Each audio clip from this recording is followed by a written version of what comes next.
Start with the song tonight. Special guest star Jason Eckes. You got the opening song. Go. Take it away. Didn't you just hear it? I just cracked a beer.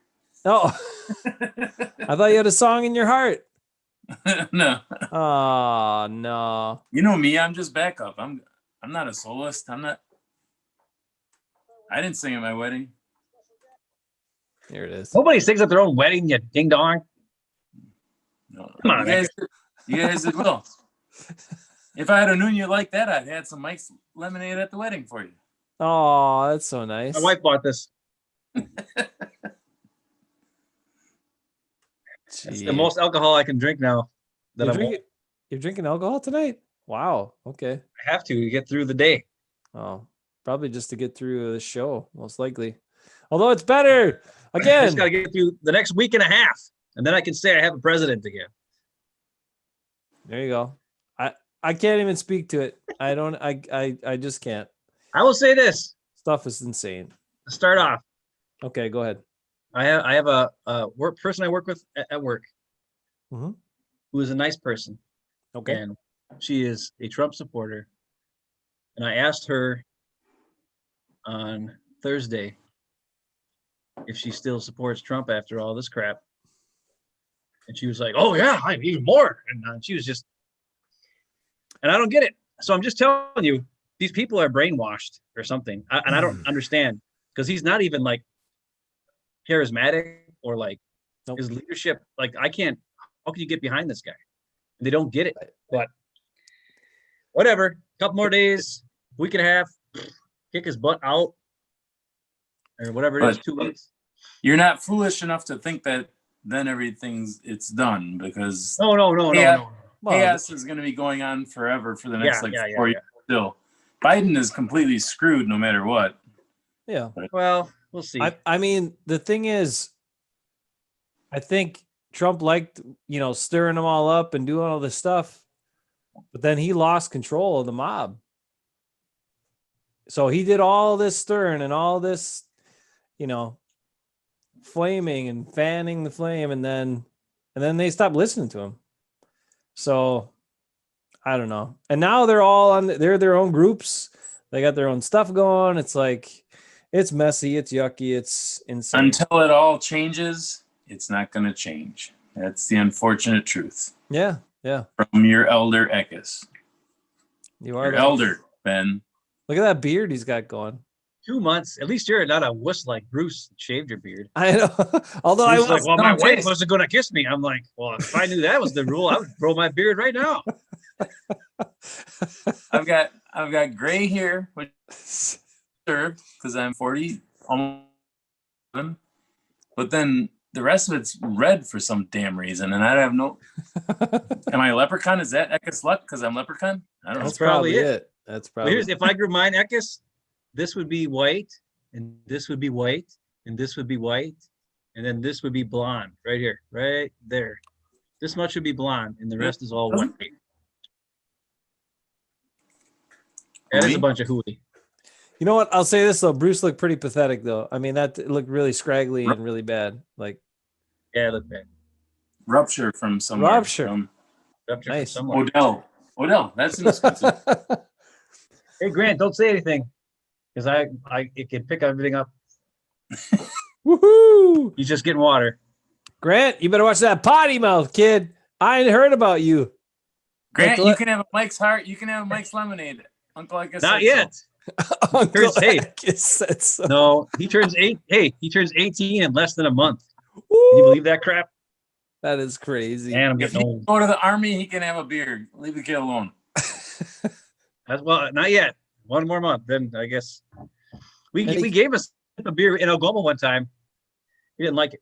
Of course, he was like 10 or something like that. But I gave you a beer a bunch of times when we lived together. You didn't like it either. I know. I still to this day don't like it. You only like Bahama Mamas. Not after that night. That one night I didn't like him anymore. Oh boy! When you tore down the came back out. Hey, Rick's around. How you doing, Rick? Oh, this is a different one. This is a different one. Hey Ben. The day that I got into Innocent Men was. Oh, go ahead. I'm sorry. You guys go on with Oh, your no, it's okay. drunk stories. No, I want to hear it. Oh, I went out with Matt Smith and Matt Pingle. Matt Smith and Matt Pingle. We went out.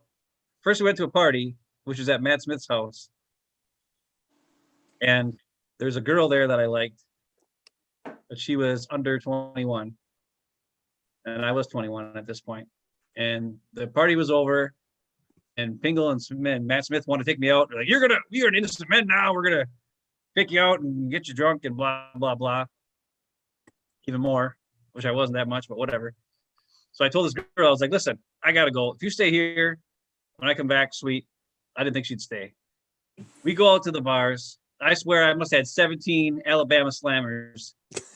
Because I don't know if I ran into you, but every time I go to a bar, somebody be there that I do. They'd be like, oh my God, it's Hafeman. He's actually out. And then they'd be like, I'm going to get him a drink. What do you want? And I'm like, I don't know. I guess Alabama Slammer is supposed to be good.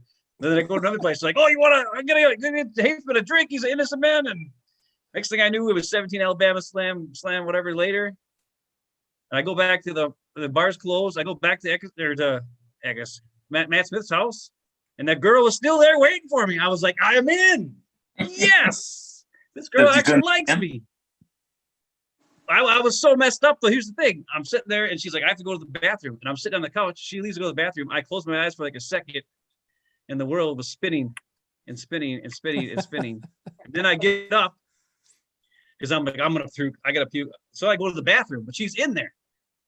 So then she opens the door right as I'm there, and I'm like, whoa, whoa. And she's like, who's there? And I'm like, yeah. And I run to the kitchen, and I try to get to the sink, and I puke in the sink. I puke all over the kitchen floor. It was scalloped potatoes and Alabama Slammer all over the place. And the worst part was this. After I puked, it was like half an hour later. Then I go back to the couch, and she's laying on the couch sleeping, and I'm trying to wake her up after I was just puking, like, hey, it's okay. Like an idiot. She obviously pretended like she was sleeping. Very smart girl. And then I fell asleep on the floor. And then the next day, one of the guys, they blamed all the puke on Steegi, the poor guy. And he had to clean it up. And the only person who knew that my puke was me and this girl. And she didn't say anything about it. So, but then we never went out. So that was the end of that. She couldn't handle it. I barfed my way out of that one. But hey, that's what happens sometimes. That's why I don't drink, because every time I do, it never ends well. You know that. Kids, can't take them anywhere. All right, should we talk about stuff or what? Like Packer stuff? I was letting you guys. There's no Packer game this week. We can talk about whatever we want. Yeah, but I wasn't on Tuesday. No Packer game. We got a thumbs down because I wasn't here. Oh, that's not true. I watched it. That's not why. We got the thumbs down because the Packer insider scout is apparently on the defensive side of the ball. Must be one of the defensive assistant coaches. Heard his boss is going to get fired no matter what. According to Bruce. Well, yeah. I was telling Jason, I'm excited for the playoff games. I think they're going to be pretty good. Yeah. I don't mean Rick. I'm calling right now. My upset is Washington is going to beat Tampa Bay. Oh. What? Yep. You can't call that. You know why? I called that before. Oh, well, I'm calling it. All right. Who is going to quarterback for them? It doesn't matter because if you get pressure on Alex Smith, if you get pressure on Tom Brady, he stinks. It's not about the Redskins offense. They'll be okay because they don't. It's not like they're dynamic. They just beat the hell out of you. But their defensive line is tough, and Tampa Bay's offensive line isn't that great. Tom Brady's a dead man. Hope so. Plus, I don't want to play them, so I'm hoping it happens. But I want to play him. I'm not scared. I guess, are you really concerned about playing anybody? We don't match up well with Tampa Bay. We can't cover Antonio Brown coming across the middle. We just can't do it, and Gronk is too damn big. We can do okay with – it'll take a lot of work to cover Godwin and Evans because they're both really, really good. Unless we can get to Brady, we're screwed and Brady's a master of getting the ball out quick to either Gronk or Antonio Brown, and Antonio Brown's faster than hell.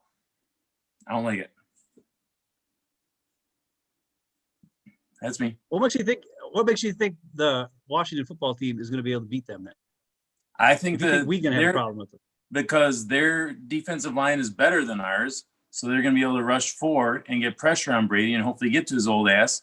And if Chase Young crumples him up like a little garbage can, then that'll be the end of Brady, and then it's all over. But I think their defensive front is better than ours, and I think that's going to be the difference for them stopping them. I think we would beat Washington. We match up better than them.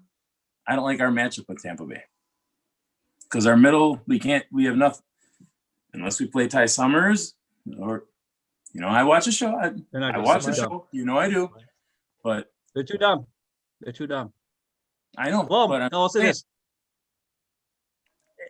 I don't know. Listen, dude. If you think the Washington football team is going to be able to get to Brady, what do you think they're going to do to Billy Turner and Rick Wagner? Our offensive line has been doing what our offensive line stopped Khalil Mack and Hicks, which is a good. Lukey Patrick stopped Hicks. Yep, he did. And He's the man. I don't think we would stop Washington, but I think we would beat Washington. Well, they could just adjust the way they play. They could run the ball. You can run on Washington. You just can't. They couldn't drop back pass and do all that stuff because Rodgers would get destroyed because those tackles aren't going to hold up against those studs. But plus, I think Rodgers is better than Brady. I think Rodgers has more tools. He can throw a better deep ball, a better 3/4 range ball than Brady can. Brady's got the quick 4-yard, 5-yard pass. Brady owns that. He drops back, gets rid of the ball because he doesn't want to get hit because they'll break his little fragile bones. But so Brady does that quick, and we can't stop that. We never can. That's who we are right now. Until we fix that, until something changes, whether it's Pettin or getting some linebacker, I don't know. But that's the defense we're going through the playoffs with. So Tampa Bay is the one team that worries me. I'm not worried about Tampa Bay. I'm really not. I'm not. I hope you're right. I have some news for anybody that watches this. Now, I know Tom Brady is supposedly the greatest quarterback of all time and blah, blah, blah. But he certainly doesn't play like the greatest quarterback of all time. And he, in the playoffs, is certainly not even close to being the greatest quarterback of all time. Like, yeah, he's got the wins and whatever, but he doesn't score near as many points as other quarterbacks and their teams do. He has like the 15th best quarterback rating in the playoffs. So at least he's top 15, but definitely not number 1 of all time. And he's old. And all those guys you mentioned before, Ekis. Antonio Brown, Godwin, Gronk. Well, maybe not Gronk. Gronk falls down a lot, actually. He's kind of stumbly and bumbly anyway. Still too damn big. But those guys trying to run like that on Lambeau Field in January is not going to work. That's the one thing. You wanted this, Ekis. You asked for this. I agree. You asked for a crappier brand of football in order to help the Packers try to win. Now, the one advantage is this. The Packers, it doesn't hurt the Packers as much as the other team, not because the Packers live in the cold and blah, blah, blah. It doesn't hurt the Packers as much as the other teams because these other guys are super fast and shifty and whatever, and they're going to move their legs real fast, then fall down. But as Ben has already said, Devontae Adams is like an elf. He can run on any surface, doesn't matter. And the other guys, they don't have anybody else that's fast. So they're not being slowed down really that much because they weren't fast guys in the first place. The only one that's fast is MVS. So it actually doesn't impact the Packers receivers as much as it does every other team's receivers, even though they're clearly not as good as, say, some teams' receivers. And that's fine. And Aaron Rodgers knows how to play in that garbage, and that's cool too. Plus, they can just run the damn ball. They can put in the big monster Dillon, and then give it to Jones, and they can mix in a little Williams, and they can just run it right down people's throats if the weather sucks. You're right. They can, but will they? Yeah, they will. That is the question. Coming. They will. Did Did they do it last game? Lee, how you doing? You're not late. Your Did kids you are know here, that- too. You're like a hobbit or a wizard. You're never late. If Tom Brady was 3 years older, he'd be as old as me. Yeah, he's old as me too, you ding dong. I'm the same age as you No, you're younger. by 2 months. That's it. Look, man, if Tom Brady didn't do avocado facials all the time He would look a lot more like you. I was telling my Right. kids at school though. I said they were saying something about Tom Brady and Drew Brees, and I said, "Well, those little kids, what? Yeah, I'm older than them. No, you're not. Yeah, no, they have a lot more money." I'm like, "Well, yeah, you got me there, but All right. It's apparent that Eckes needs to be focused a little bit tonight. Let's look at this here. All right. Let's look at this stuff. Get you guys focused in here. Oh. What are we looking at? Well, I got to get this screen share up here first. Hang on. All right. The only AFC game that I care about, because I got my man on there. Micah, kick stuff off. Wild card tomorrow. Buffalo Bills. That's the only team I really care about in the AFC. Bills, I'm rooting for them. All right, let's go through the games. What do you think about this one? What do we think about this one? Do either one of these teams scare you if the Packers have to play them? Make a case for say your answer and then make your case. Colts and Bills? And in the chat as well. No, not the Colts. Rams and Seahawks. Okay. And I've just had to point out the Bills because my man Mike is there and he sent me a text today. I told him I'd give a little love on the show. Whatever. That's He fine. didn't send you anything. You believe what you want. You believe what you want. He didn't send you anything. Here's my thing. I think the Rams can beat the Seahawks if Jared Goff isn't their quarterback. Ooh. So if they start the other guy, Wolford or whatever his name is, Oh, yeah. they'll win. If they start Goff, he'll screw it up. Really? Yes. However, I for sure want the Rams to beat the Seahawks because I don't want to see the Seahawks. Exactly. I agree. I do not want to see a mobile quarterback. Here's the thing about the NFC right now. Okay. There's only one mobile quarterback that's in the NFC playoffs right now. And his name is Russell Wilson. I mean, Trubisky's in there, but he's a ding-dong. You know he's going to throw us a couple picks and be ding-dongy, right? The rest of these guys are either old, had a broken leg that was put together again. I'm not talking AFC teams. They got the speed. But the NFC teams, they're old pocket quarterbacks other than Russell Wilson and Mitch Trubisky.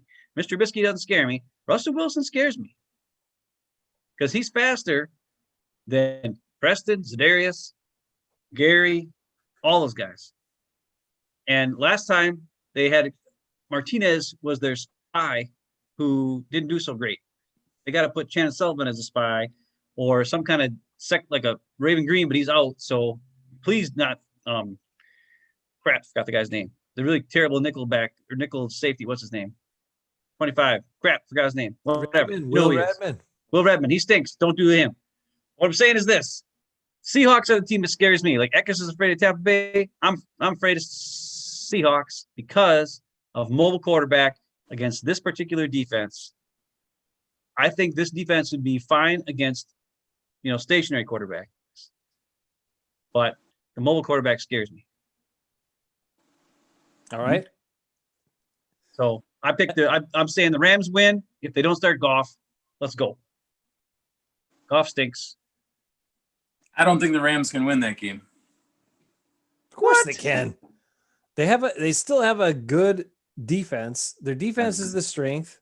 A good defense. Yeah. Yep. They have good receivers. Their running game is okay. Wilson has had plenty of bad games in the playoffs, including a 4-pick game against the Packers that still hurts to this day. And he's had bad games against the Rams. Mm-hmm. I hate Seattle as much as I hate the Vikings. I can't stand Seattle. So I want them to lose. But I love DK Metcalf. It's highly unlikely. I mean, the Packers wouldn't play Seattle in the next game anyway. No, you're right. So the only team of these two that the Packers could potentially face would be the Rams. But out of this game, I'm not worried about either of these teams, whether the Packers would have to play the Seahawks in the championship game, because that would be the only way they'd meet, or if they would have to play the Rams in the next round. I'm not concerned because I got my man Lukey Patrick.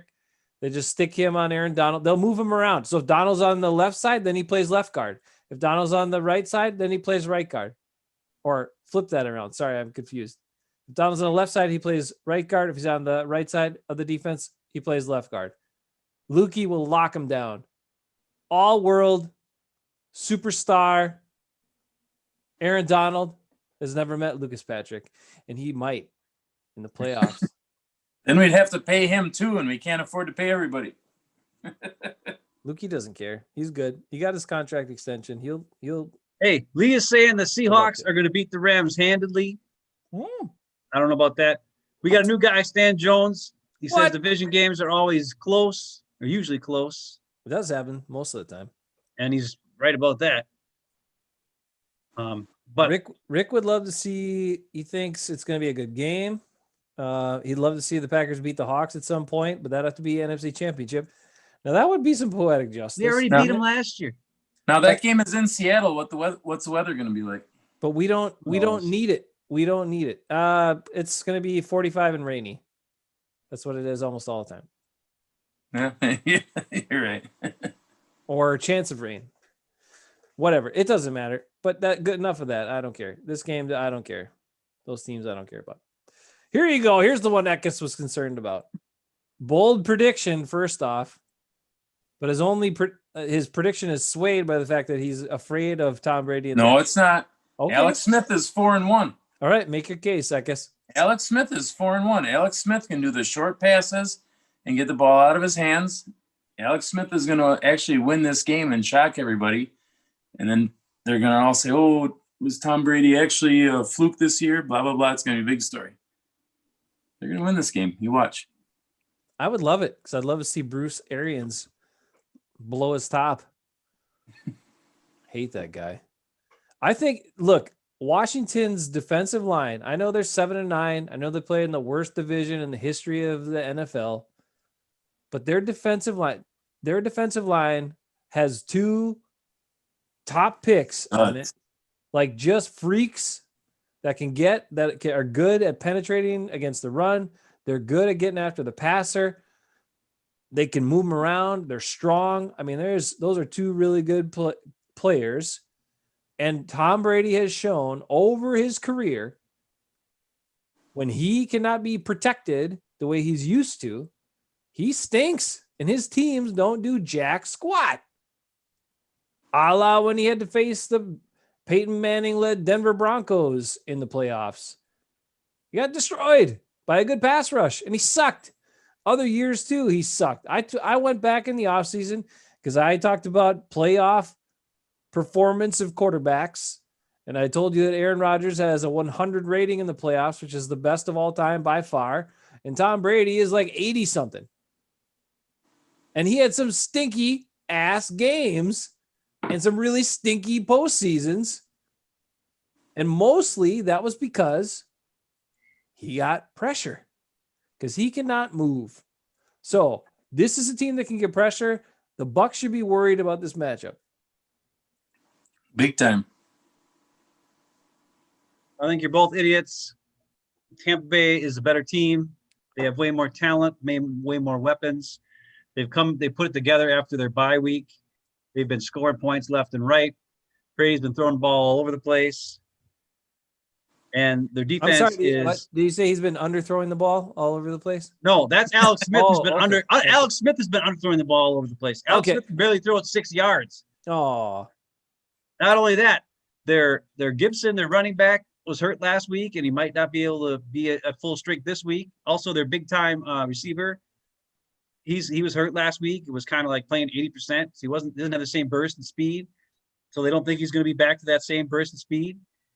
Doesn't matter how good their defense is. If they can't score any points, Tampa Bay is going to get at least 21 points, I would guess, somewhere around 20-some points. And I don't think Washington can score more than 13. So I don't think it's going to be a blowout. what if But I they think got? Washington's only going to rush 4 the whole game, and they'll get home with 4. They could get some With 4, they're turnovers. too. going to get pressure, and they're going to put Brady on his ass or his butt a few times. You can. and say they're it, gonna- that's fine. Okay. After 9 o'clock, I guess it's okay. All right. So they're going to get to Brady a couple times. That's going to fluster Brady. How many pick sixes has Brady thrown this year? He's got quite a few. He's got a few. I don't know if he's going to get a pick 6 this weekend, but I bet you he throws 2 picks. I bet there's a defensive touchdown scored by Washington in this game too, and that could swing it. I'm telling you, man. Look here. that's the Lee points that's out the only way something. they're going to score a touchdown. Lee points out something here. Lots That's of fair. people. Apparently, this is a popular thing. I haven't listened to anybody else. I didn't make this pick based on what anybody else said. Not even the almighty lucky Jason Eckes. I had Washington in my mind before we even got on tonight. As a team, I said this actually a couple of weeks ago. I was like, that was a team that concerned me playing the Packers. If the Packers don't adjust and run the ball more because of the guys they have in the pass rush they have. So anyway, but Lee says lots of people are saying Washington over Tampa Bay. And he also points out that Tampa Bay's only win over a playoff team was their win against the Packers. So has anyone in the national media talked about Tampa Bay being a fraudulent 11-5 team? Has anyone in the national media gone on and on about how they only beat their record against winning teams is this? Maybe they're not as good as they think they are, or you think they are, or everybody thought they were going to be. Maybe they're much like their star greatest quarterback of all time. Not nearly as good as everyone thinks they are. And maybe Washington's the team to show everybody that this freaking weekend, Saturday night, put it in the books. Two things about that game, though. That you got to cheer for Alex Smith. I mean, you can't. If the Packers can't, I'd love for Alex Smith to win. But the second thing is Chase Young had to say, I'm going after Brady. Well, you say that, now you just jinx yourself, you dumbass. So, yeah, we'll see. I don't think he cares. He's a monster, dude. Hey. Oh, God, he's awesome. There's another guy, John O'Malley. Another new guy says Tampa Bay will smoke Washington. All they need is 14 points. I agree with that guy. He knows what's up. Mom's on. Mom says, who cares if the Packers play? They're going to kick the crap out of them no matter who they play. And I kind of agree with that too. Good job, Mom. That. You're right. That's what I feel. I guess what we mentioned that the other night. I said that. Do you feel this team's different? Are you feeling different this year? Yeah. About the Packers. I am. I'm more optimistic, which I'm always optimistic. I know. So, but I mean, we have weak links, but I think that we can still match up with everybody. And I think the way we've been playing is trending in the right direction. It's a football game, so anything can happen. One or two turnovers can make or break us. But again, playing at Lambeau leads to crappier football. And okay, good. And we're better at crappier football than our other teams are. So good for us.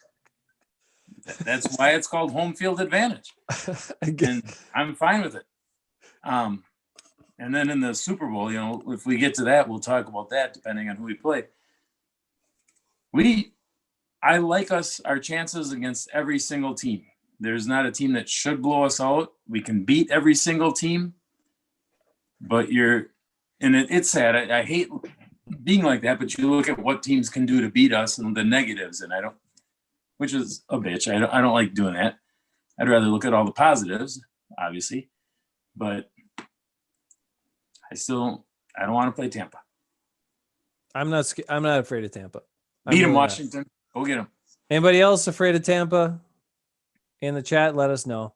I'm not concerned about the Rams or the Seahawks. Not concerned about Tampa. I'm not concerned about Washington because of what I saw from the Packers against the Titans, because of the emergence of A.J. Dillon along with Aaron Jones.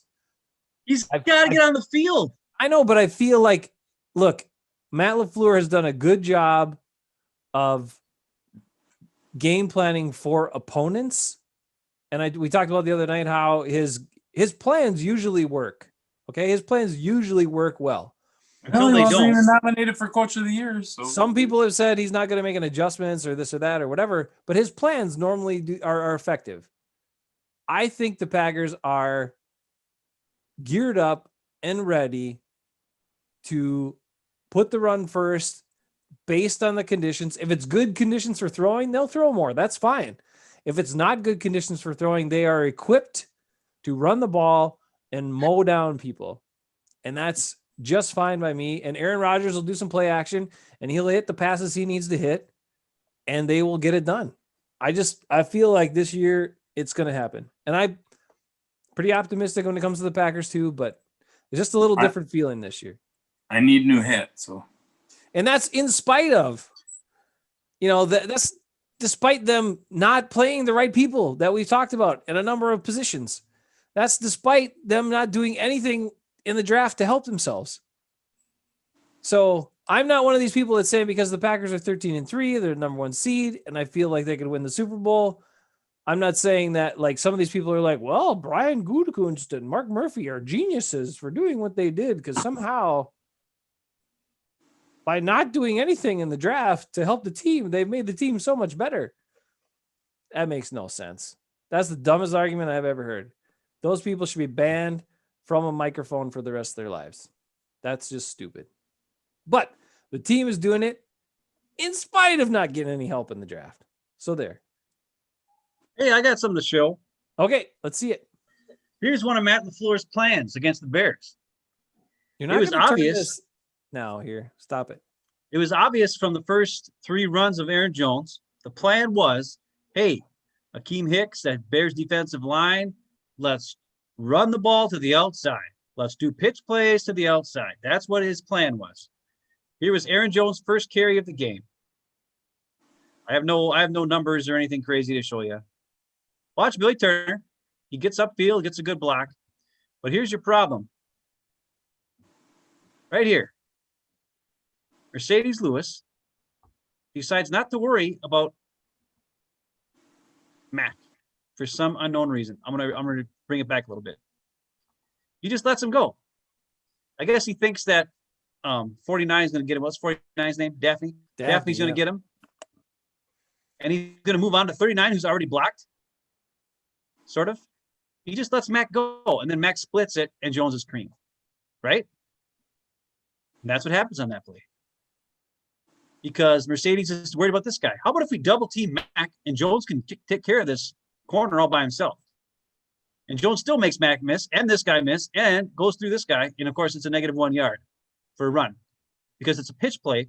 And then the next run was a positive run. I'm going to show you that later. But 2 runs later, Aaron Jones' third run is this run.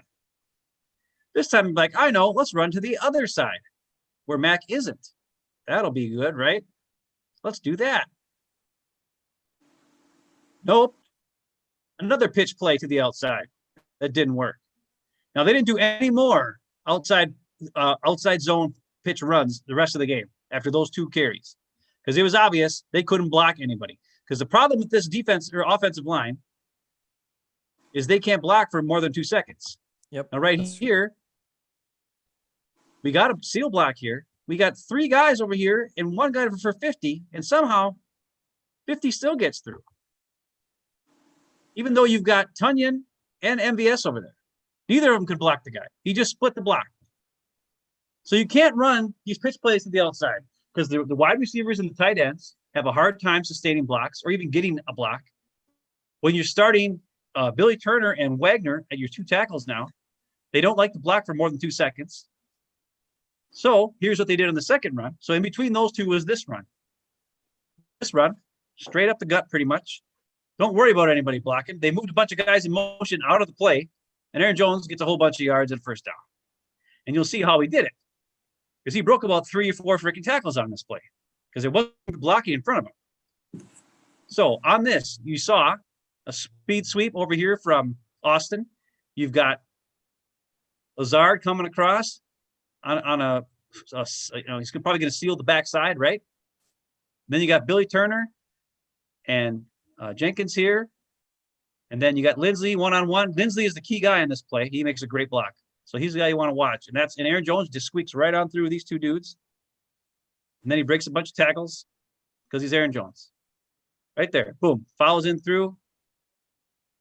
Almost trips. Stays up. Jumps over that guy. Gets creamed, whatever. But that was just run it straight at him. Run it straight at him. Not only do you run it straight at him, you run it straight at him with behind your best guys. Your Pro Bowl left guard and your all-pro center. And your guy, Lukey Patrick's. That's the guy you run behind. Don't try to go to the outside. All those guys look great. All those interior linemen look great on that play. But the difference was, on that play, they attacked. They utilized their strengths instead of trying to go to the outside on these, and it didn't work. It never works. Now, Lazard is pretty good at sealing the edge, but only when they bring him in, and he's kind of like the guy who stands behind the tight ends and then goes and seals on the outside. So what I did like was LaFleur didn't keep doing that the rest of the game. He was like, no, this ain't working.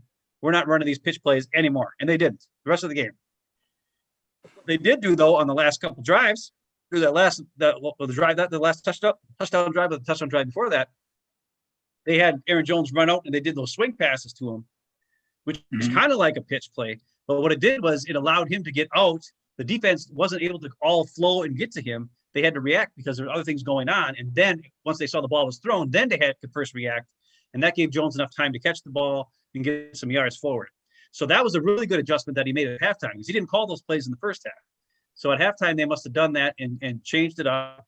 And that was a good way to get Jones the ball on the outside, which allowed them to, sustain that drive. That was also the Jones touchdown run drive.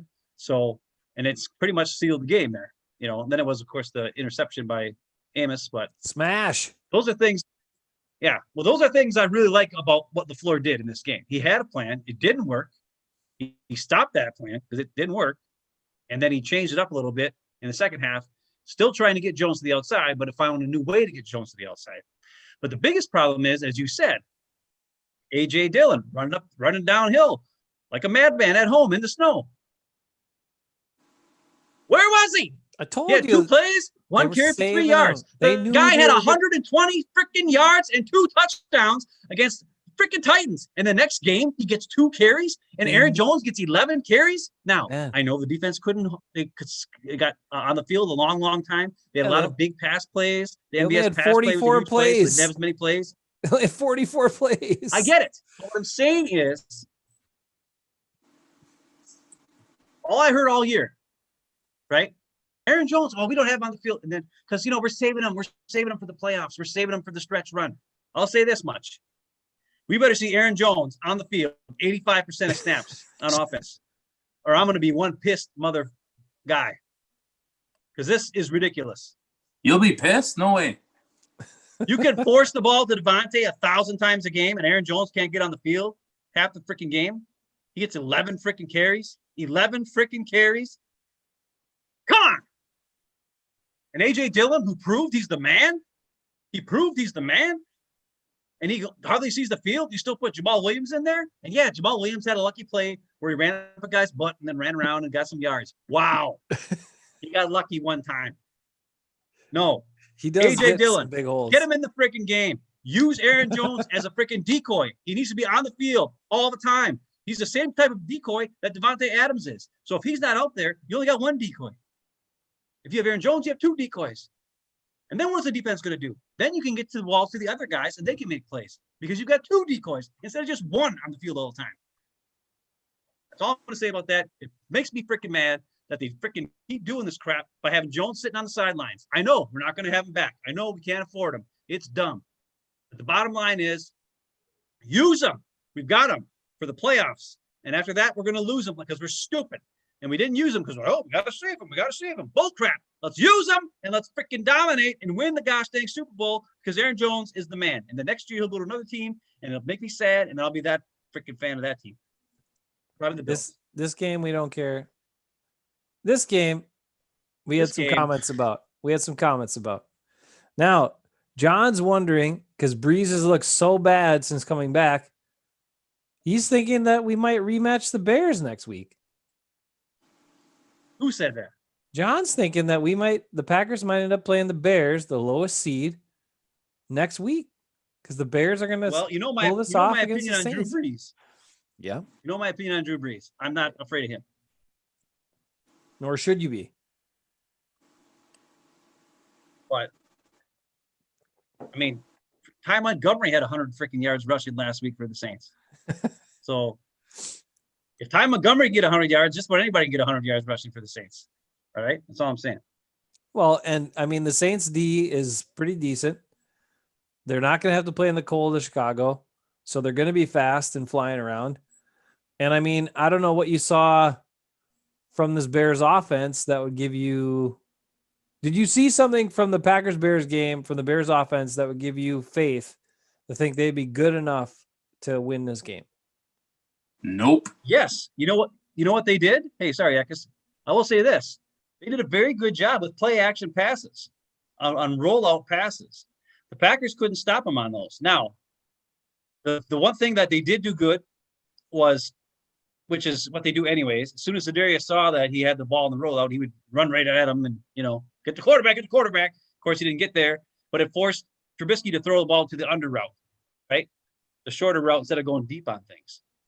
But as you know, when the Packers played the Saints, they did the same type of play action passes. And that was how we hit Lazard for those big, two huge gains on those type of plays. The Saints are susceptible because they play man and they play aggressive around the line of scrimmage. So if the Bears keep doing that, they have a chance.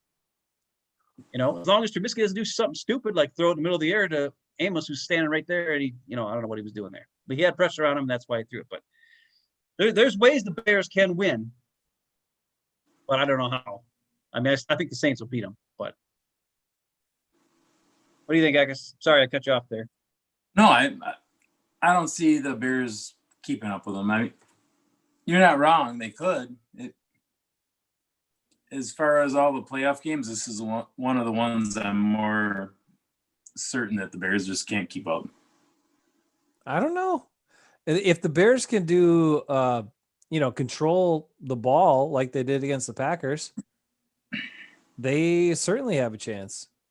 The Bears' biggest issue, even more than Mitch Trubisky, even more than guys dropping balls like last week in some key spot. They dropped some balls now against the Packers. Like those, if they catch those balls, could be a different story. Tighter game for sure. They could have scored some of those drives. But the biggest issue for the Bears continues to be their head coach deciding inexplicably that he's going to abandon the run. And I don't know if it's because he's bored or because he's like, well, we got to throw it now. We ran it enough times. Let's throw it this time. But he's done it almost every game. He's been the Bears coach against the Packers in the last 3 years. At some point in the game, the run is working. They're driving. They have a chance. And Matt Nagy decides to call pass plays, and then they fail. And then the drives stall, and they don't score, and the other team takes over. So Matt Nagy has been their biggest problem once again, and he was in the Packer game. Yeah, that fourth and a foot after converting how many, and he does a play action rollout pass. Are you kidding me? What? So I think the Bears will lose because of Matt Nagy once again. Well, Montgomery had 22 carries against the Packers last week, and they were losing. That's twice as many as Aaron Jones, by the way. And the Packers were winning. So, which one is more dumb? I don't know. Don't even get me started on that. I already went through it. What I'm saying is this. They've changed their ways. They're the same. They're a lot like Tampa Bay. Tampa Bay sucked. They went to their bye week. They lost like 3 out of 4 games or something, and they came out of it, and they changed their offense. They made it fit Brady better. They utilized Gronk. They utilized more tight ends. They did things.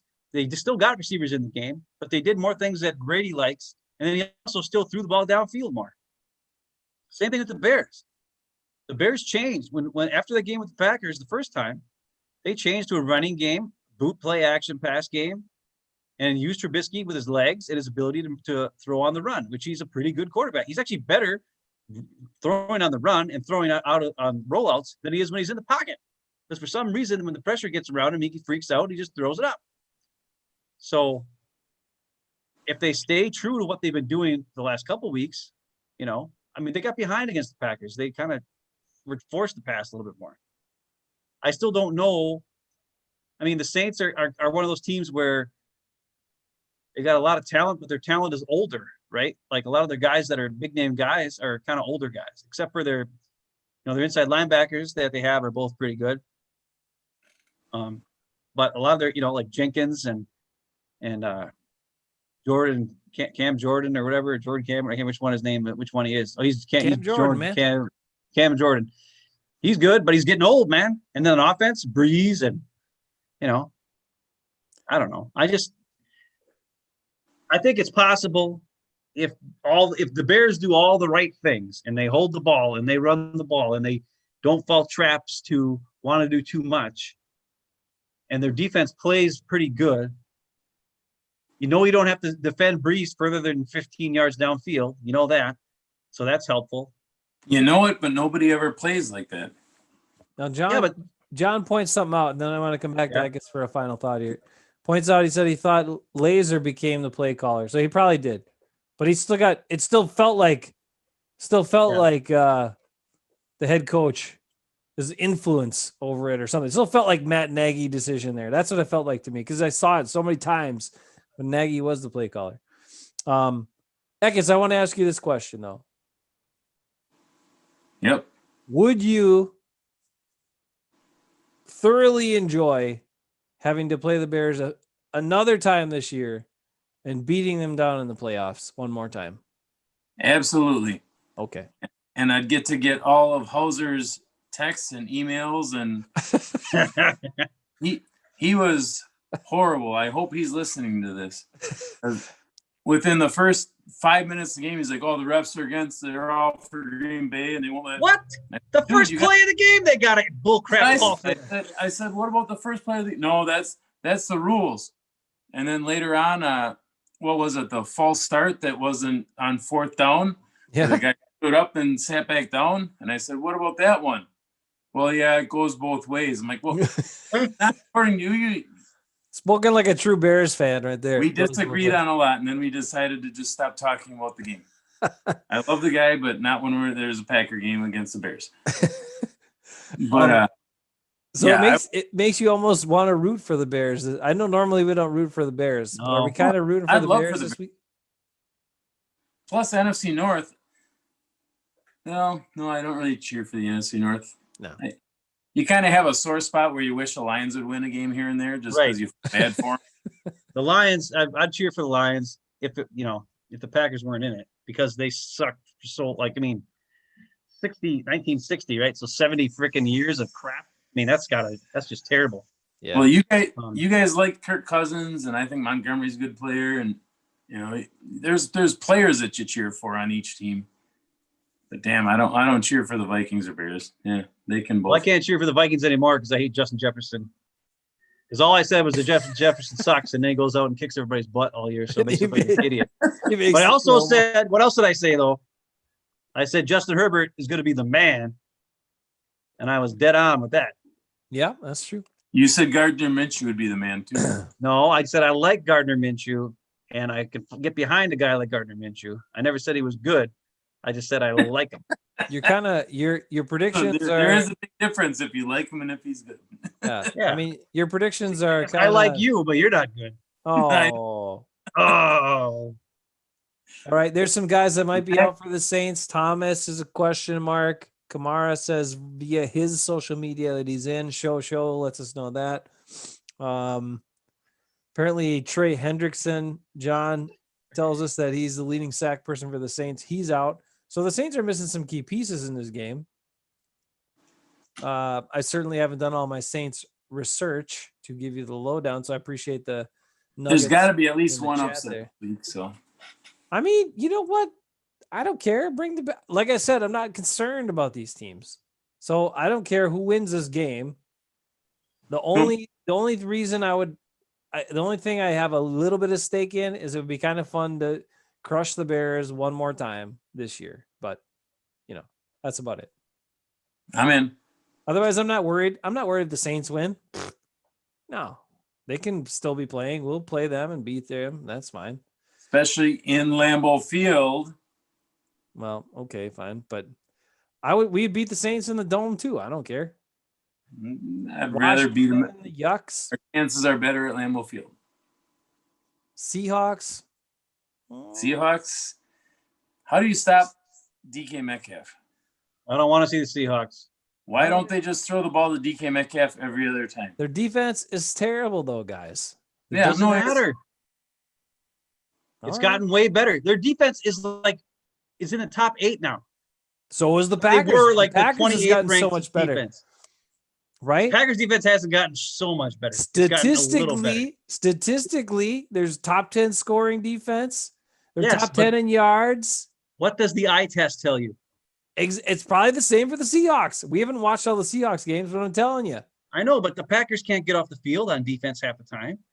It's on third down. They're playing 10 yards off, giving up easy freaking passes. It's almost like, Dom Capers all over again. And then they blitz. They keep wanting to blitz Shannon Sullivan. Stop blitzing Shannon Sullivan. He never, ever gets there. I like Shannon Sullivan. He's one of my favorite Packers. He's a good corner who can cover the slot. But man, that guy can't blitz. He stinks at blitzing. And he's one of your best cover guys. Why would you take one of your best cover guys and have him blitz when he never gets home? It's dumb. Stop doing it, Pettin. Stop it. Stop it. Stop it. Please. Please. We'll see. We'll see if Pettin figures it out or not. I like him blitzing Savage. That's worked out pretty good. That's right. Hey, John says Dunlop was a huge pickup, and he was on their defensive line. They got him from the Bengals. He's been kicking butt. Jamal Adams came back from injury, and he's everywhere. He's killing everybody. He's got like the most sacks by a safety in the history of the NFL or whatever the crap this season. He's killing everybody. That's true. Their defense is much better. Their defense has good players in spots, but they certainly have holes to exploit. And I think the Packers can exploit. Well, yes, but I'm not talking. The Packers aren't going to win a playoff game because of their defense. They're going to win playoff games because their offense controls the ball or hits a bunch of big plays and outscores people and is very efficient. You have a flaw. You have a flaw to your logic. And special teams. They'll light them up special teams. Ooh. No, they won't. The Packers aren't going to win a playoff game because of their defense. No, but they could lose a playoff game because of their defense. Well, yeah, we saw that last year. Okay. So that should concern you. And we saw it in 2016. And we saw it. We saw it every year. Yeah. 2014, 2011, 2012, 2013. We saw it all over and over and over and over. Yeah. And what was the quinky dink with all those guys? A rushing quarterback, Kaepernick. Oh, Kaepernick. Damn. The only time it wasn't was when it was Atlanta when they had their juggernaut offense. That was Shanahan, McVay, and LaFleur all on the same offensive staff. So obviously they had a bunch of geniuses on there, and they're kicking our crap out of us. And we had Ladarius Gunter covering Julio Jones. So yeah, that was bad news. That's why I'm really glad that Breeze is back, because I prefer Breeze over Taysom Hill. Well, yeah. You got to face him. Hey, let me share something. I got to share something. You can interrupt my share. That's fine. I was just going to tell you quick before we let you share. Again, the only options the Packers can play are the Bears if they win, the Rams, Tampa Bay, or Washington. So if all the seeds win, the Packers play Washington. Otherwise, they play one of these underdog seeds. Whoever's the lowest one, that's who the Packers get. In the AFC, so we'll know who it is if it's not Washington by the end of by Saturday night, Sunday morning. We'll know it's either whoever. We'll know who it is besides and then Washington because they play. Right. The only team you should care about in the AFC is the Bills because they got Micah Hyde. Man, unless the Bears. Well, I guess it's the Bears. If the Bears win, we'll just have to know what happens to the Bears and Saints, right? Yeah. Yep, okay. Bears, and that's 4:40 on Sunday. All right, share away, brother. Share away. Okay, well, I got to find it first now, so keep talking. Sorry, John. We that 2016 game still hurts. It was just such a mismatch. It was so bad. Did I say something that? Sorry, man. He also remembered Lindsey Pipkins being in that game. I forgot that guy. I forgot that guy. He didn't even deserve to be on any team, and he was playing for the Packers in the NFC title game, and it was like a disaster. Just we have Redmond now. He's like a Pipkins of today. He is. Did I say that out loud? Yeah, I did. You know what? I'll tell you what. I guess tell us about the what you thought about snacks. I was just going to say pick up a snacks. It's a good one. Is big, especially coming. You don't have to rush as many guys right now, and we're going to stop the run a lot. I mean, he's not going to get a bunch of sacks. Snacks don't get sacks. Snacks don't get sacks. It's just how it goes. But he's going to plug up the run. He'll keep everything in, and we don't have to send everybody as much, which frees up the back. That's why, playing against Brady, Snacks was just a marvelous pickup. Too bad it took this damn long. We could have 14 or 15 wins if we would have got him right away. Well, we have him now. And it's funny that you mentioned that because that's my share. It's Snacks. You Let's remember take a look back at some Snacks plays. You remember back in 2010 when they won, they had some pickups that Howard Green. made a difference. So Snacks Made will a be the huge same kind of difference. thing. All right, so let's go right here. Look at this. I'm circling them. I didn't do any drawings like I usually do. So we'll just – what he does on this play, what I want you to watch is he takes on the double team. And what it does is it allows Barnes here to make the tackle because this guy can't get off the double team to get to the second level. Now, I don't know if he's holding or what he's doing, but either way, he's holding his fork, which allows Barnes to stay free to get the tackle. So that's what makes this play good. Look at him. Takes on double team, takes on double team. Actually, he didn't have to. Actually, Gary made a great play, too, because he beat the tight end, which is something you'll never see Zadarius Smith or Preston Smith do, by the way. Get off a block from your tight end. That never happens. But somehow Zadarius is a second-team All-Pro. Don't ask me why. Gary's been started really, on that. Gary's been really good. Gary's been playing awesome. Gary has been playing awesome. Now, this play, you can't see it as much from this side. It looks like Snacks gets his butt kicked because he ends up on the ground. And you're like, oh, what happened, Snacks? Single coverage or single block. How did you get your butt kicked and lay on the ground? It looks like he's the reason why that play got busted up, right? Well, let's watch it from the other angle and you'll see what happened. All right, he's right here. This is actually the very next play, pretty much. He's in there with Dean Lowry, by the way. What's going to happen is he's going to get held and pushed and blocked in the back, and they don't call it. Otherwise, he would have tackled Montgomery in the backfield. Look at this.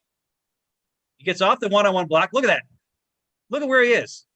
And now look at this guy shoving him in the back. It's a bunch of crap.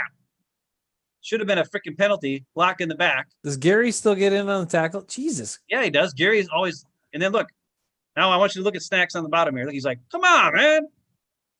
Look at that. He's pushing me in the back. You see that? Snacks knows what's up. Snacks knows what's up.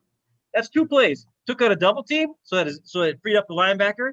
Next play, takes a one-on-one block, sheds it, ready to make the play, gets blocked in the back, should have been a penalty, and it should have been, minus 10 yards, whatever, 2nd and 10. But it wasn't. We got screwed on that one. The Snacks made two great plays there. Now, I hate to do this. Then don't You do know how it. I feel about high-paid guys who don't live up to their paychecks. This is Oh. 4 plays later. After that play, they took Snacks out and they put Kenny Clark back in. Kenny Clark played through 3 more plays, and now this one. Okay. And here's Kenny Clark. You can't see it as good on this side. Or wait, here we go. And he needs more rest. He can't play 4 plays in a row because he looks like he's worse than average. He's actually pathetic. He gets 0 penetration. He can't get off the block. And the running back is running for like 15 yards. I don't even know. And I don't understand how everybody says how great he is. He's right here in the middle. The center kicks his butt. So this guy has to snap the ball, long snap the ball, because the quarterback's in shotgun. Not only does he do that, he gets up and blocks Kenny Clark, and Kenny Clark gets 0 penetration. Before you play it, wait, I have to ask one question. Okay, what? So, how many times, why do we always see like the offense is set and ready to go and the Packers are still like standing around, pointing, looking to the side? Like, I don't understand. I just don't understand sometimes the defense about being ready to play or getting the proper alignment in a orderly fashion so they can be ready to freaking go and the team's going to snap the ball, but drives me up a wall. Continue on. Here's the other problem. So Montgomery goes in motion, and now he's in shotgun, right? And he's next to the quarterback. So this could be a handoff, right? Even though it is shotgun. And I want you to watch Dean Lowry. And they have nobody there in the middle. Well, here's the other part. They're all pass rushing. This is scary. And they don't have their eyes on the backfield, especially Dean Lowry and Zadarius Smith. And then Kenny Clark just gets his butt kicked. So it doesn't matter. And that's why there's a huge giant hole there. So Look watch at Barnes. Dean Barnes just moved further outside. Yikes. Yeah. Barnes is way out. There's nobody in here. except for Amos. He's the only guy. Dean Lowry just got his butt kicked to the outside. Z is, of course, doing a pass rush to the outside. And Kenny Clark is getting manhandled by the center. And then Komet gets a block on Amos, but he still makes the tackle because he gets off the block. But it was still a first down. And that's the kind of stuff that drives me nuts. Because as much as I like Kenny Clark and I like, some of these guys, we've seen them repeatedly either get tired and not be as effective, and they still don't take them out. And then stuff like that happens. And that's how these drives keep going. Get Kenny Clark in there for a couple plays, get his butt out, get somebody else in, and then bring it back again if you have to. But when he's got to play 4 plays in a row, he's useless. And he sure isn't worth the money at all. Well, we paid it. Yeah. Do you think now, that are they ever going to run an offense or a defense, where they have Snacks and Clark at the same time? I hope so. I'm Just hoping that in the next plug? this week they're working Just on complete that. wall? Chase, you're muted again. No, they'll do it when they only have my battery is getting low, so I had to plug in my charger. They'll do it when they only have 2 defensive linemen in the game.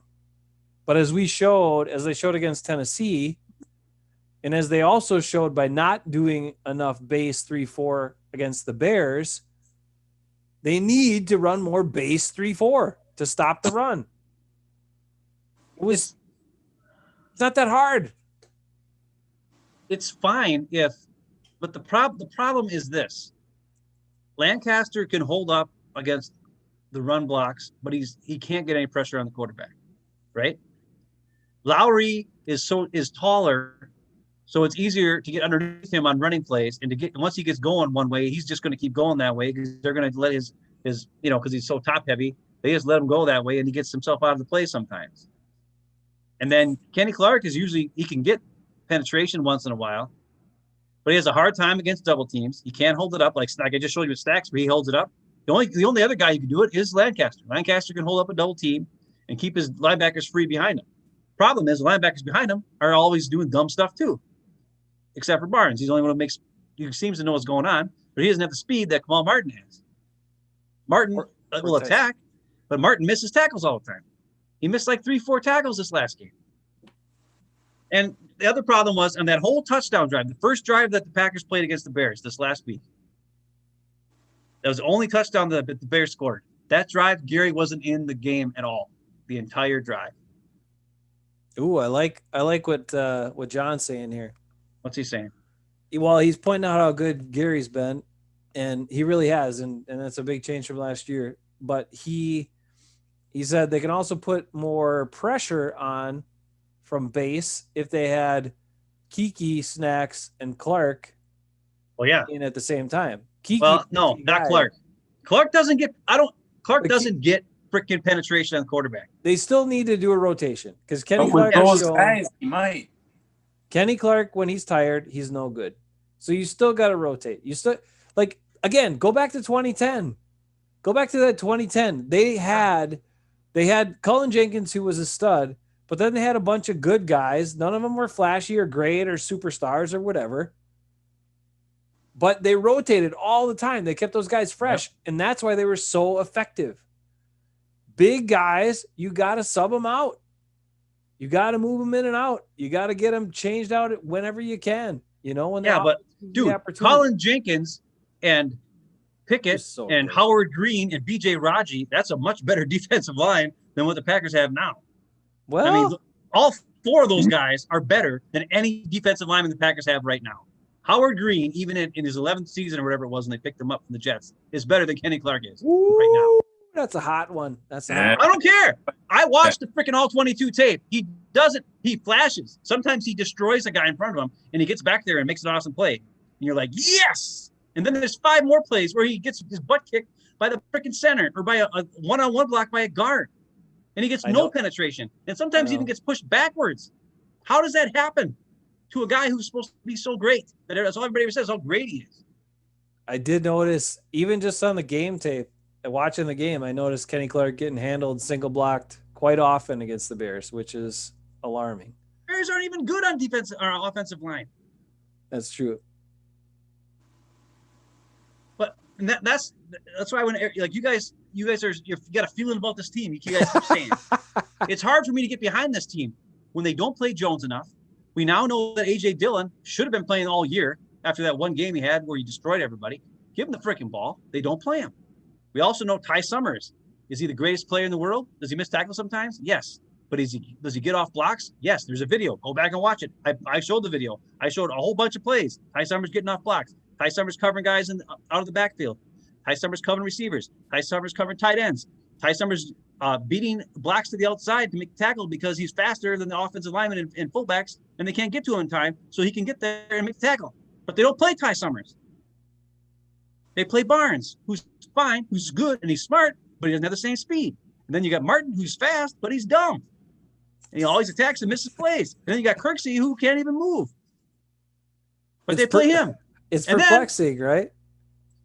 Josh Jackson can't get on the field. Now, I understand a lot of people are like, Josh Jackson sucks. Josh Jackson sucks. Josh Jackson sucks. All he does is hold. All he does is hold. All he does is hold.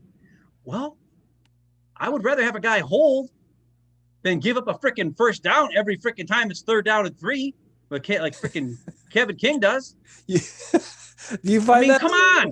Do you find that as funny as I do? Every game for like the first 2 quarters, the commentators keep calling him Kenny King. Yeah, I know. It's like he's been in the NFL for 4 years, and Listen, they still call him Kenny King. Remember when Josh Jackson, when King was hurt and Josh Jackson played? How many times on 3rd down did you see Josh Jackson attack and tackle the running back in the backfield than he did, and then they had the punt? There's another time where it was a pass to the wide receiver on a play, right? Where it was like one of those bubble screens with the wide receiver and then the other guys blocking for him. Josh Jackson attacked and freaking broke up the play and got them the freaking punt on the next play. Kevin King doesn't do that. He's freaking 10 yards off all the time. So I'll take Josh Jackson holding every once in a while. When he tries to tackle, he doesn't wrap up and he just whiffs in. Right. He just bounces off the guys and then it looks really – you're right. But he does make one play. He makes one play out of every 8, and then he stands over him and kind of looks at him. Well, it's interesting. What Ben was talking about before is really interesting because the Packers talk about and Pro Bowl voting and everything else. Z flashes sometimes, right? And then he has a whole bunch of bad plays.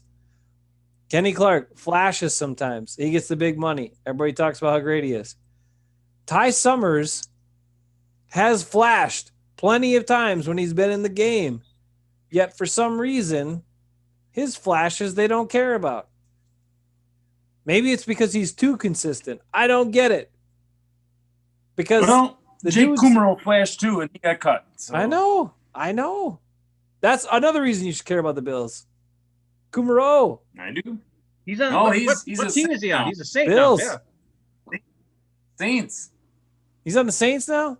The Bills cut him after he scored that touchdown. The Bills cut him. Why does everyone get rid of him after he does something good? Because they were going to put him back on the practice squad. Then the Saints picked him up right away. I want the Saints. Mm-hmm. That's it. If the Packers can't win, then I guess I want the Saints to win. No. They got Taysom Hill and Kummerow. I'll go Saints. No. Okay, never mind. I go Redskins still because Washington football team. Yeah, I'm sorry. All right. That's all right. You're held in check. We keep you in check on this show. We're good with names, especially Ben on this show. All right. Let's see. Kevin heat-seeking missile king, John says. Yeah, he's always looking to throw his shoulder into somebody, but most of the time they just shake him off like it's nothing, and then they keep running, so it doesn't do a hell of a lot of good. That's for sure. I can't wait till that guy's gone. Well, you don't have to wait much longer. Oh, God. Should have been the Canadian. You guys want to get into the All-Pros that were announced today? That's fine. We can finish with that. What do you want to say? I don't watch any news right now, so yeah, enlighten me. Devontae, All-Pro. All-Pro. So this is the number 1 player at their position. The entire NFL, voted on by sportscasters who I don't think they know jack squat because I looked at because Khalil Mack somehow made it as number 2. And we'll get into somebody else who made his number 2. But number 1 player, right? All pro first team. Packers have 4 players on offense on the all pro first team. On a fraudulent team that's not any good? From a fraudulent 13-3 team, they have 4 players voted to be the top players at their position based on these votes. Who does the voting? I don't know, the newscaster guy, national news or whatever. But you got Aaron Rodgers, Devontae, Bakhtiari, and Corey Linsley at center, which was pretty good because his numbers are actually good this year as far as like giving up sacks and that kind of stuff. And I think this has been Linsley's best year by far. So I'm okay with it. Okay with it, but I don't know if it's accurate. Well, I don't know. It's not like I'm watching the center of every freaking team to know how good they are. No, I agree. These guys who are, yeah. So Jason's got it here. I mean, Derrick Henry, running back, yeah. Travis Kelce, yeah. Nah, I go with Tunyon. No. All right, you're right. Well, Kelsey's. That's but, Bakhtiari, Jack Conklin. I don't know. Look at Stephon Diggs. Jeez, who knew the Vikings? They could have had so much receiver talent if they just kept Diggs and Jefferson. Woo-hoo-hoo-hoo. Yeah, but they drafted Jefferson with the Diggs draft pick. I know. Diggs is a problem anyway. I wouldn't want that guy on my team anyway. But no, he's kind of talented, but he's a punk. Mm-hmm. So that's 4 guys. Look at that. There's not that many guys on this starting team, and 4 of them are Packers. I mean, yeah, that's amazing. Bakhtiari, huh? All right. Did he play at an all-pro level this year? No. Anybody in the chat really think he played at an all-pro level this year? Well, who's better though? I mean, if you have somebody, I don't watch every left tackle either, but I don't either. But Bakhtiari is not a good. He's an average run blocker, and then he's he's he's a good pass blocker, but I mean he's gotten beat plenty of times this year too. So I mean you can't win on every play. Maybe it was the whole beer guzzling display that put him over the top at the Bucs game. I suppose that's it. It gets. Keep going. Let's see the rest of these because we're gonna look at some stuff and it's gonna be like scary bad. I will say Quentin Nelson looked like crap against the Packers. He did. He looked terrible against the Packers. He was missing blocks all over the place. TJ Watt, Defensive Player of the Year, could have been a Packer. Mm-hmm.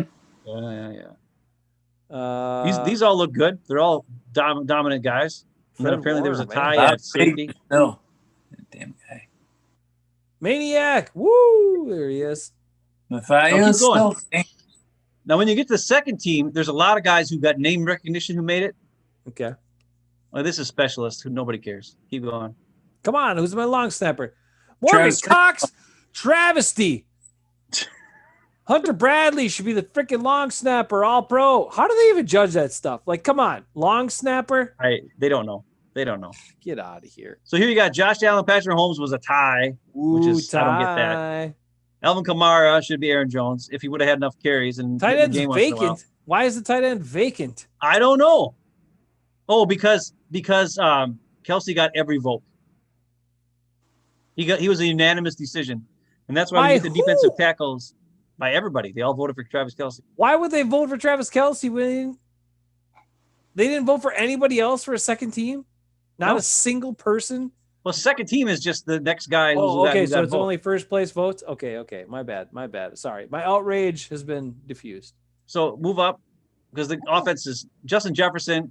Justin Jefferson, you pissed me off. But anyways, Andre Hopkins, he was good. DK Metcalf. Cole Beasley, for real? Was he that good? All right. He has got a lot of catches this year. Ramczyk, I will say, Ramczyk is one of the few Badger O-linemen that has really been a stud in the NFL. He's pretty good. Now here where the defense is where they go by name recognition. Edgers, look at him. Khalil Mack, who we watched loaf it the entire first game the Packers played against the Bears. He was terrible. And even this last one, he was okay. And then Z, who we all know how I feel about Z. Just because you have a lot of sacks doesn't mean you're any good. That's true. And he doesn't hustle. He doesn't care. He never keeps his eyes in the backfield. All he does is try to get the quarterback on every single play, and he's a liability half the time. And I don't understand what's going on here. Cameron Hayward, that guy's still in the league. Yeah, he's actually been playing good this year. Isn't he super old? He's pretty old. Damn. You Devin got White. Jair. Let me look at these guys. Devin White, not better than Ty Summers. Demario Davis, not better than Ty Summers. Levante David, Ty Summers is better. All right. All right, but Roquan Smith. All right, come on. Ty Summers is better than Roquan Smith. Oh yeah, Eric Dahl says, "Where's Waller?" Waller, what the? Waller got screwed. It's not good enough. Everybody says Kelsey, unanimous, the only tight end of any worth by the sports writers. Bull crap. Lee was pointing out that Jair, he's like, was Ramsey really that good this year? Jair was a monster. Jair, you didn't hear anything from guys he was covering for most of the games he was playing. Yeah. And he didn't miss a game this year, did he? He had no injury. He had no missed games this year. Oh, he didn't miss any games. That's right. Ty Summers for All-Pro. What'd you say, Agus? I said Waller, not one vote for. He should have been at least second team. Yeah, I don't get it. That's ridiculous. Apparently, Aaron Donald had every vote or something, or he got voted by everybody. But because there's other interior linemen, because you. No, I'm saying Waller, the tight end from yeah, but what I'm saying is like Kelsey got every single tight end vote, and there's only one tight end on the first team. Yep. Where Aaron Donald got a vote for a defensive interior lineman on every ballot. However, there's another defensive lineman, so that's why, there's more guys that are defensive linemen on here. But like a tight end, if Aaron Rodgers would have got every single vote, well, guess what? Boom, there'd be no other quarterback on the list. All right, we got to come back to my outrage, but here's some update news. This is breaking news as well, Ekis. Cowboys fire DC Mike Nolan and defensive line coach Jim Tomsula. Jim Tomsula? Tomsula. Sorry, I put the wrong emphasis on his name there. The point is the Cowboys defense was the worst in the NFL in points given up. Like if you looked at their points for and points against, it was insane how many points they gave up this year. But that means the Mick is probably saved for at least one more year. So McCarthy will turn it around in year 2. Believe in the Mick. All right, now to my outrage. You're telling me, who is this guy? Luke Rhodes? Hunter Bradley can't beat out this guy? Come on, look at this guy. He's got a better beard. What's his? He doesn't even have any stats. He has nothing to say he's good. He's 28. Let's look at it. What is his stat? 2 tackles and 16 He made 2 tackles. Hunter Bradley made more than 2 tackles this year. What are his splits? Situational. How good is he? He's got nothing to go on. My man Hunter Bradley from the Packers was the leading vote getter in the Pro Bowl and somehow got gypped, and now he can't make the All-Pro either. Right in. Get your complaints, Packers fans. Your long snapper did not get any respect this year. Tunyon and LaFleur got jobs, so why not? Yeah, well, LaFleur didn't get jobbed yet. He will get jobbed, but who didn't? Should be outraged. LaFleur. They didn't. Yeah, they did. I thought. Yeah, they did. Stepanski got it, the Browns coach. They named it already? I think so. I don't know. I didn't pay attention. I don't think they do that until the day before. I thought I saw it today. I could be wrong. I'm just trying to stir it up, Rick. I got to fire it up before we go. I know you like it. Hey, Lee's talking about Jair's stats in every game against the top receivers and how they were ginormously low, which makes no sense what I just said, but it does. He pretty much shut down. He was shut down corner, Jair Island. Yeah, because you know that he gets only second team. Nope, he sucks, so we can keep him around for a lot longer. I mean, yikes. Nah. A little bit of lack of respect. I think it's nice. It's going to come down to Devontae or Jair in 2 years or a year, whatever. Contracts? Their contracts are going to be up at the same time. I do think Jair is going to want. Actually, Jair might be able to. You could probably do the extra fifth year option. Yeah, they'll do it. They'll do it. They'll do that to buy themselves another year. Oh yeah. But he's going to want. He's going to want top dollar when his contract's up. So that could be scary. Can't pay them all.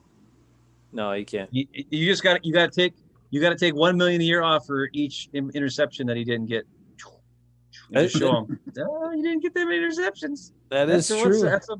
That's $1 million less for this interception you didn't get. $1 million less for this interception you didn't get. Yeah. Like, look at how much we pay Zadarius for each sack. That's why he gets all that money. You're not making those turnover type plays, buddy. Yeah, You know you're what's great funny? at locking down receivers, but no picks. Come on, man. Next year, Zadarius is going to cost $21 million Woo. on the cap. They'll restructure it. He better be a monster. He won't though. even even this year he's $17 million. He can't even get a sack per million. He better Okay. play. He better play D tackle and outside linebacker. 21 for sacks that would amount. be a little bit much to ask. He better play the run and the pass next year if he's making that much. He's got to keep his eyes in the backfield. He doesn't. Z's made some plays. Maybe he'll make one in the playoffs that'll help turn a game. We'll see. Let's Trade hope him he for does. J.J. Watt. Then it'll be worth it. JJ Watt's probably going to get cut. They said that JJ Watt, if the Houston cuts him or trades him, or if they cut him, it's none of his contract is guaranteed for next year. So they'll save $17 million if they just cut him outright. Oh, then he's going to get cut. They're probably going to cut him. I mean, they'll try to trade him, but if everybody knows that they can cut him for nothing, nobody will do a trade. Yeah. So maybe we can get him. Got to pick up whatever's left of his salary, so that's stupid. Why would you do it? Right. You have to pay him $17 million. Where this way you can sign him for less. So maybe the Packers could actually get him. That would be pretty awesome. Rick wants us to trade Z to Minnesota. I'll trade Z to Minnesota, no problem. The Vikings always wanted Packer players all the time. Wherever he's lined up, I'm going to run. Like if he's on the outside shoulder over here, right? This is the outside shoulder. This is the inside shoulder. Run the ball right here because he's going to the outside. Every play, just run it right there. He won't be there to stop you because all he does is run to the outside, run to the outside, run to the outside. The That's what I'm Smith, saying. the Smith Bros had a good 1 year run. Nah, You know, we ain't done yet this year. We ain't I done don't- yet. maybe that, like I said, maybe there'll be some game changing plays in the playoffs, and They show flashes. Preston has come up with a big Yeah, play yeah. here or there. he just has limitations, and that's okay as long as you can But pay him are- accordingly. But Are the limitations due to our defense? Because our defense has been suspect, and our defense has been. No, Hey. I think defense hamstrings. I think our defense hamstrings the talent that we have. no. We played. You guys have talked about this before, that they don't play to the strengths of the people That's on the team. And It's could Preston? I mean, he's a big dude, and he's not really fast. And I don't know how smart he is, or whatever. he's a smart dude. he's He's smart, just- but he can't get off blocks. He doesn't know how to play with any leverage. The one thing I said a long time ago was this. Normally in a 3-4, and you remember Clay Matthews doing this all the time, the edge rushers to get upfield and beat their guy to the outside, and TJ Watt is awesome at this if you ever watch him. They bend, like they talk about those guys bend, right? They get their shoulder almost on the ground to get past the guy because they dip that shoulder, get underneath him, and get around him, and can sweep around and get to the quarterback in an outside pass rush. Z and Preston do not play with any sort of leverage. They're always way too high. So Bull they rush. stand up. So if they can't get bull rush pressure, they really don't get any pressure. Once in a while, Preston, because of his long arms, can get around a guy, and Zadarius once in a while too, but it's not the same. They don't use the same technique that a standard, typical outside linebacker should use as a pass rusher in this defense. But it's also weird because Pettin doesn't often play the defense. He doesn't play a 3-4. So I don't get it. I don't know if he's doing that because he doesn't have the right people to play a regular 3-4, that the outside linebackers would do that, or if he's just wants to play these 4-man fronts all the time. But he showed you what was the biggest thing last year. The Packers got chewed up against the run. What did they do against the Titans? They played base and they stopped the run. So play freaking base. That's it. I agree. The thing is, Jason, is these guys are 270 pounds Yeah, they're bigger. and I know. 265 pounds. I know. And they don't bend like Clay Matthews, 245, 250 pounds. Frank Zombo, Eric Walden. Zombo. All those guys were 240, 245, 250 or less, 230 in some cases on some of those guys. And by bending low, you said they get under, not around, under the offensive lineman, which collapses the pocket. It takes it from this to that. What Za'Darius and Preston do is they try to go around the offensive lineman, which takes it from this to that. So the quarterback has more time in the pocket than what they would against a guy like TJ Watt or Clay Matthews or whoever it is. And not only that, by having to go all the way around like this, it also opens up escape routes for the quarterback to get out, which is why I don't want to see Russell Wilson, because that would be bad. So basically what you're saying, Ben, is that if we don't have Kiki in there, we're screwed. Kiki is really He's awesome.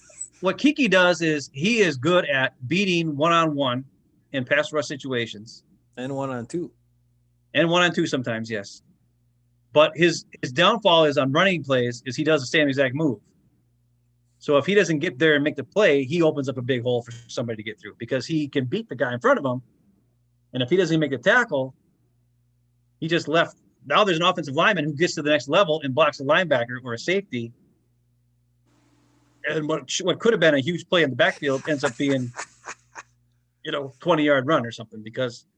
So you're saying, because I'm about 220, so I should get down low. Yeah, you got to get low. Yeah, but you don't have the speed. Low, I I guess. guess. Oh, I got speed. You would get low and they would just fall on you and just lay on you. Bakhtiari would just be like, and fall on you. And then he'd drink a beer with you, so you'd probably be happy, but, Man, some of these guys are looking for replacements for King already and some other things. I do want to say this, so this is funny. Lee says, Bernard's in the house. How you doing, Bernard? Go back and check out the rest of the show. We're almost done here, buddy. But Lee says, put Kiki at outside linebacker. No, I like him. He hustles. I'll give him that. He does hustle. Him and Gary are the two best hustlers on the defensive line, outside linebacker group. There's no doubt. Those guys are awesome. Yep. They will get from one side to the other and make a play.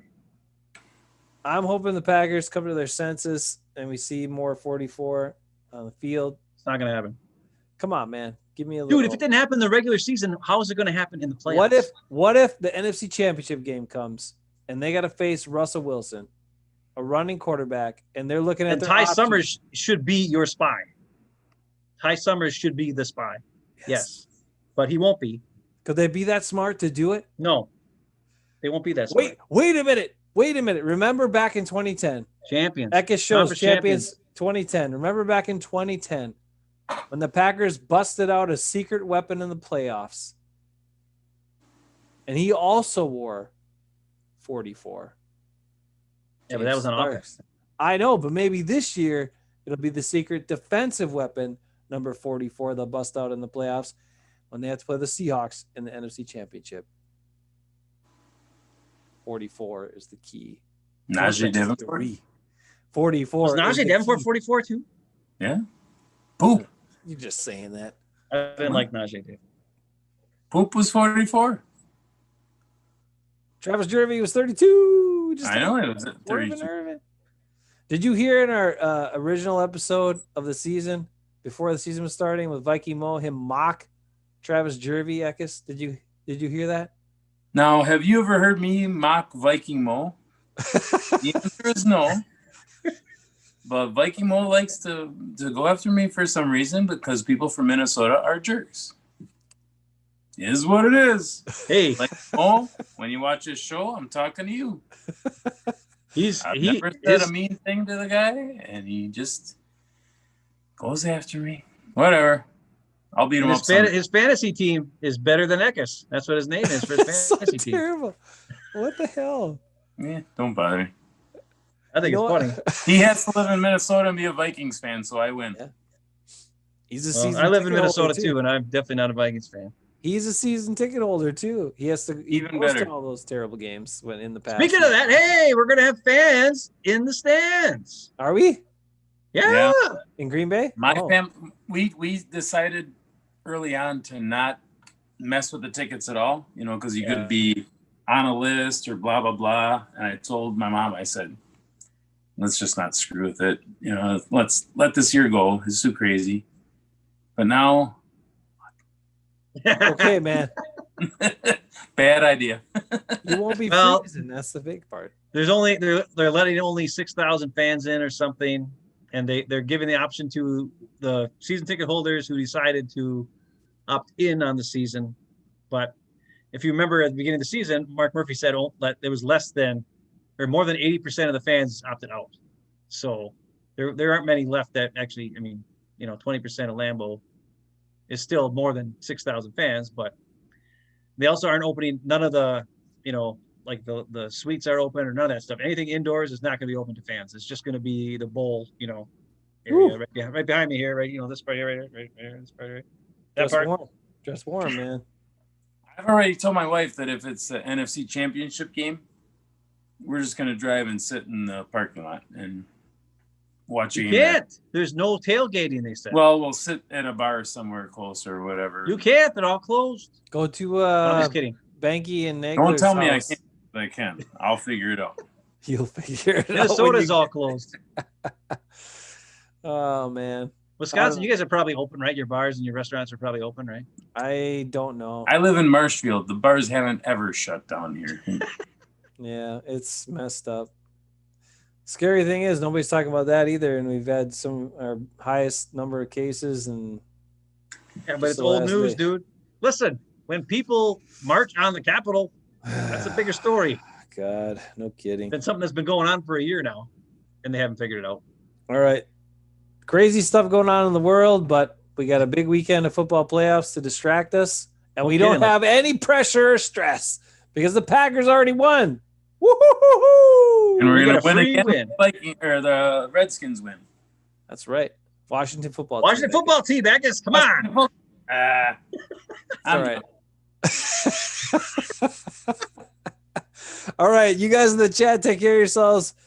Be well, stay well, enjoy the weekend of football, stay out of trouble, and I don't know. We'll catch you next week after the automatic Packers victory. We'll talk about the upcoming opponent next week sometime. All right. Catch you later.